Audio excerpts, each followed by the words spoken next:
எசாயா புத்தகம் 3 பிரிவுகளாக பிரிக்கப்பட்டுள்ளன.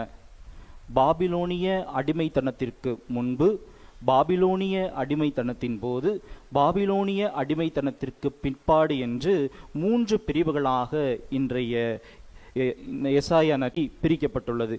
இன்று நமக்கு கொடுக்கப்பட்ட அந்த வசனமானது இஸ்ரேல் மக்கள் பாபிலோனிய அடிமைத்தனத்திலிருந்து வெளிவந்த பிற்பாடு எழுதப்பட்ட நூலாக இருக்கின்றது. அப்போ ஒருவர் ஒரு அடிமைத்தனத்திலிருந்து வெளிவந்து விட்டார்கள் என்றால் எந்த அளவுக்கு ஒரு மகிழ்ச்சியாக இருப்பார்கள். அவர்களுடைய மகிழ்ச்சியை வெளிப்படுத்தும் விதமாக எசாயா இறைவாக்கினர் அந்த நூலினை இந்த ஒரு மனநிலையோடு எழுதுகின்றார். அப்படி எழுதும் பொழுதுதான், தாய் தன் பிள்ளையை மறந்தாலும் நான் உங்களை மறக்க மாட்டேன், தாய் தன் பிள்ளையை தேற்றுவது போல் நான் உங்களை தேற்றுவேன் என்று கூறுகின்றார். கிறிஸ்துவோடு நாம் இணைந்திருக்கும் பொழுது, இறைவனோடு நாம் இணைந்திருக்கும் பொழுது நமக்கு எப்பொழுதுமே வெற்றி நிச்சயமாக கிடைக்கும் என்று இன்றைய முதல் வாசகத்திலே நாம் பார்க்கின்றோம்.